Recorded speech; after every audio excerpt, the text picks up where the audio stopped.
बाळूराज आहे. बोला बाबासाहेब. आज तुम्हाला दरबारमध्ये का बोलवलं? का कशासाठी?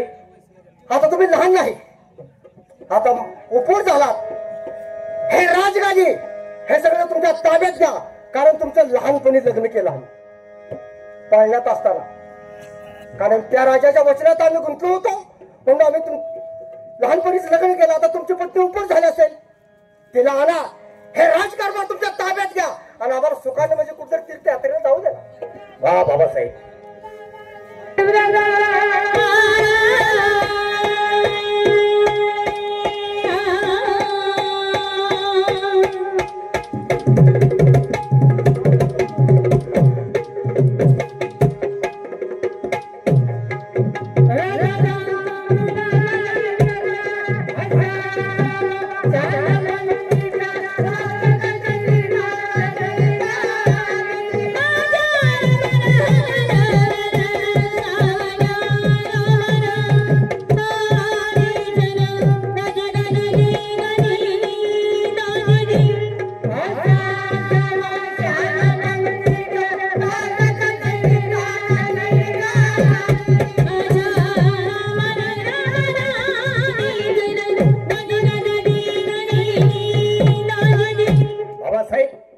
तुमचाही दोष नाही, कारण प्रत्येक आई बापाचं एक स्वप्न असतं, आपला मुलगा ताबडतोब मोठा व्हावा, त्याचा चाललेला संसार आपल्या डोळ्यांनी पाहावा, एक दोन नातवंड अंग खांद्यावरती खेळावी. अगदीच बरोबर. पण बाबासाहेब, हे सर्व आमच्या लक्षात आणून देण्यापेक्षा आमचं शिक्षण काय झालं, आम्ही शिक्षणामध्ये कुठं कुठं कमी पडलो, कुठं कुठं पुढे गेलो, याचा तुम्ही कधीतरी बरोबर आहे. मला तेच विचारताय, तुमचं शिक्षण तर कुठंपर्यंत तर सांगा मला. बाबासाहेब, शिक्षणाबद्दल तेल मात्र काळजी करू नका, कारण डोळ्यात तेल घालून आम्ही रात ना दिवस अभ्यास करून सर्व शिक्षणामध्ये प्रावीण्य झालो. शिक्षण तुमचं वडगावच्या कुठे आलंय? काय झालं? वडगावात शिक्षण आहे काय तिथं? कुठवर आले म्हटलंय तुम्ही? कुठवर आले म्हणजे शिकलाय, कुठवर पूर्ण झाले. शिकला म्हणजे अरे त्यांचं एक शिक्षण आहे का? याला माहित आहे, राज्य दरबारात शिकणारी मुलं आहेत. बरोबर बोलला. धनुर्विद्या, शस्त्रविद्या, अरे वा, ते घोडी फळवणे, साहेब बोला येत नाही. गुढी पळवणे, हा गुढी पळवणे, पळवणे आणि ती दुसरी झाल्या का? काय रे? पूर्ण झाल्या का? अरे कोणती रे? ते पाण्यामध्ये पाहणे, महत्वाचं आहे काय? पाण्यात पोहणे आणि ती धरून सारी एका पळून घाली काय काय? अरे धनुर्धारी. हा तेच की. हा धरून ह्याला विद्या म्हणायचं. धरणावर करी बोलता येत नाही तर बोलू नका ना. त्यांच्या शिक्षण चालू. बाबासाहेब, आमचं सर्व शिक्षण पूर्ण झालंय आणि तुम्ही डोक्या म्हणजे आमच्या लग्नाचा विषय टाकलात, त्याचंही तुम्हाला उत्तर देतोय. हे ऐकून सुद्धा मला आनंद झाला, पण मी सांगतो ते ऐकताय ना. बाबासाहेब, सासर वाटला जावा आणि तुमचे धर्मपत्नी आणा आणि हे राज्य तुमच्या ताब्यात द्या, म्हणजे आम्हाला कसा आनंद वाटेल. बाबासाहेब, तुमचंही योग्य आहे, पण माझा एक ठाम विचार आहे. तो कसला? जो माणूस या संसार रूपी मोहजाळात अडकतो, तो माणूस कधी प्रगतीच्या शिखरावरती पोहोचत नाही. म्हणून ज्यावेळी आम्ही शिक्षणासाठी बाहेर होतो, त्यावेळी आमच्या गुरुवराने आम्हाला दिलेले 3 मंत्र आहेत आणि त्या मंत्राच्या जीवावरती चालणं मी माझं कर्तव्य समजतोय. कारण आमच्या गुरुवराने सांगितलं, आई माईची बाप धनाचा, बहीण आशेची, बायको लोकाची आणि मित्र जीवाचा. जागला तोच जगला, झोपला तो कायमचा संपला. म्हणून मला हा संसार करायचा नाही, मी हा संसाराचा त्याग करतोय. फक्त मला या जगाला दाखवून द्यायचा आहे, या जगामध्ये मित्रप्रेम किती सर्वश्रेष्ठ आहे. हो, आणि हे मित्रप्रेम टिकवण्यासाठी मी लग्नाचा धिक्कार करतोय. पण हे राज्य करून हे राज्य तुमच्या ताब्यात घेऊन मित्रप्रेम टिकवता येतं ना?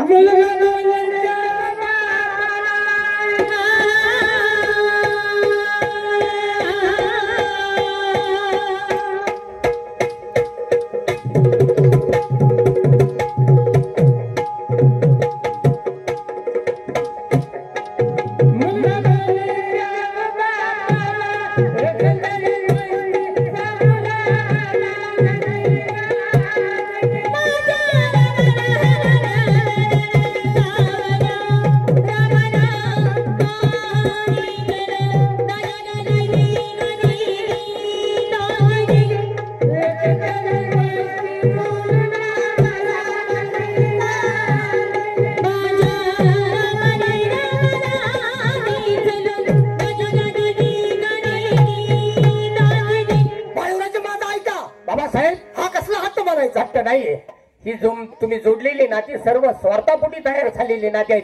कारण आई माईच आहे. हो ते जसं म्हणाल तर माणसाला या आधुनिक जगात पैशाच्या जोरावरती सगळी नाती विकत घेता येतात, पण आईची माया कोणाला विकत घेता आलेली नाही. कारण इतकी अथांग माया आहे त्या आईची. अगदी बरोबर आहे. म्हणून आमच्या गुरुवर्यांनी सांगितलं आई माईची बाप धनाचा. तो कसा काय? ते कसं म्हणाल तर प्रत्येक बापाला वाटत असतं आपला मुलगा ताबडतोब मोठा व्हावा, त्यानं रात्र दिवस काबाड कष्ट करावं आणि येणारा सगळा पैसा आपल्या हाती आणून द्यावा, हीच एक बापाला अपेक्षा असते. आई माईची बाप धनाचा बहिणी असेच आहे. प्रत्येक बहिणीला एक आशा असते. कालच रक्षाबंधनाचा सण झाला, त्या प्रत्येक बहिणीची एक अपेक्षा असते. माझ्या भावानं माझ्या सगळ्या मैत्रिणीपेक्षा मला एखादी एक आगळी वेगळी भेट द्यावी, हीच एक बहिणीला आशा असते. म्हणून आई माईची बाप धनाचा बहीण अशाची बायको लोकांची आहे.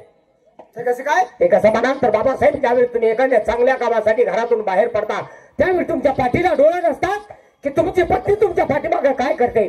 जोपर्यंत ती आपल्या नजरेसमोर आहे तोपर्यंत ती आपली आहे. एकदा ती आपल्या नजरेच्या आड गेली की ती आपली नाही. म्हणून आई माईची बाप धनाचा बहीण अशीची बायको लोकांची आणि मित्र जीवाचा. ते कसं म्हणाल तर येणाऱ्या कोणत्याही संकटाच्या वेळी अंतकरणापासून एखाद्या जिवलग मित्राला हाक मारा, तोच तुमच्या मत्तीला धावून येईल. कारण ही सगळी नाती स्वार्थापोटी तयार झालीत. म्हणून मी लग्नाचा धिक्कार करतोय. वा, शाळेत गेलास, फार ज्ञानी झालास. अरे मूर्ख माणसा, वडिलाच ऐकत नाहीस. पोरग लग्नाला नाही म्हणते का? अरे नाही म्हणतोय. आयला बारकी पोरं सटू मारून मला तयार तेच म्हणाल, लग्न म्हणाल लगेच पोरगं तयार होतं. आणि पोरग लग्नाला अरे नाही. नाहीच म्हणतो. पोराला भावना कमी आहे का? ती सांगायसाठी आलाय ते काय? अरे अरे अरे अरे एवढा पैसा खर्च करून अरे लग्न मग केलंय. शिक्षणासाठी किती पैसे घालवले? आणि तू म्हणते भावना कमी आहे का? भावना कमी आहे म्हणतो मला. मी दोन गोष्टी समजावून सांगू का? चालेल सांगा. होय. का देव तुम्हाला खाऊ देणार? काय रे, काय झालं काय? देवाला द्यायला आणि बोल गेलं ओसात. ते म्हण कसले मला पदर नाही देवाला द्यायला आणि पदर नाही घ्यायला. हा, आता मला सांगा, लहानपणी लग्न झाले, पत्नी आणून सुखाचा संसार करा म्हणते ती, आणि तुम्ही नाही म्हणतायचा. भाडेकरी, हा? मला सांग, तुझं लग्न झालं? मग कशाला? म्हणूनच तुला सांगतो, लग्न झालेल्या माणसाला विचार. काय? जो माणूस एकदा त्या संसार रूपी मोहजाळात अडकला हा. की त्याच्या डोक्यात दुसरा विचार नसतो, फक्त त्याच्या डोक्यात विचार असतात, त्याची मुलं बाळ, त्याचा प्रपंच. माणूस कधी यशस्वी होत नाही कुठल्याही एखाद्या कामात. बर, मध्ये मग तुम्हाला तसलं करू वाटत नाही? नाही रे, फक्त मला या जगाला दाखवून द्यायचा या जगामध्ये मित्रप्रेम किती सर्वश्रेष्ठ आहे, आणि हे मित्रप्रेम टिकवण्यासाठी मी लग्नाचा धिक्कार करतोय. आणि तशी एखादी गोष्ट विचारू का? बोल ना. एखादी बाय बी ठेवल्या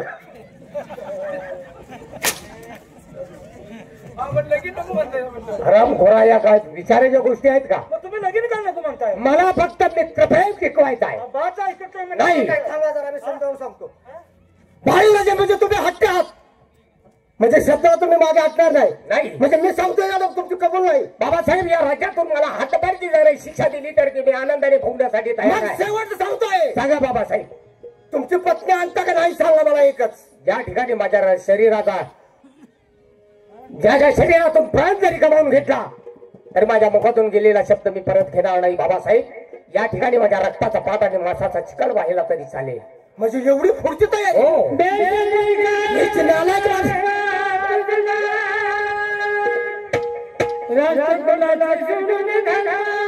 अरे राजाला बटा लावला.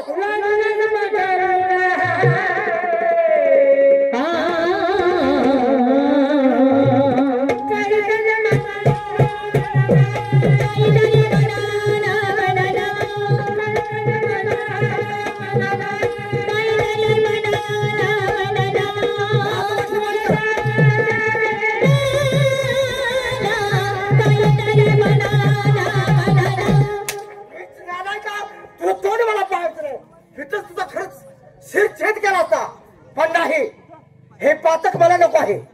हे त्याची कपडे काढा रे नालायक. वा बाबासाहेब, एका शिल्लकच्या कारणासाठी आज पुढच्या मुलावरती हंटरचे फटके दिले. कुणाचा बाबा? कोण बाबा? मी तुझा कोण नाही, तू माझा कोण नाही. ज्या मुलाला तळ हाताच्या फोडाप्रमाणे सांभाळलं, आईची माया दिली, बापाचं कर्तव्य निभावलं, आज त्याच मुलाच्या अंगावरती हंटरचे फटके मारले.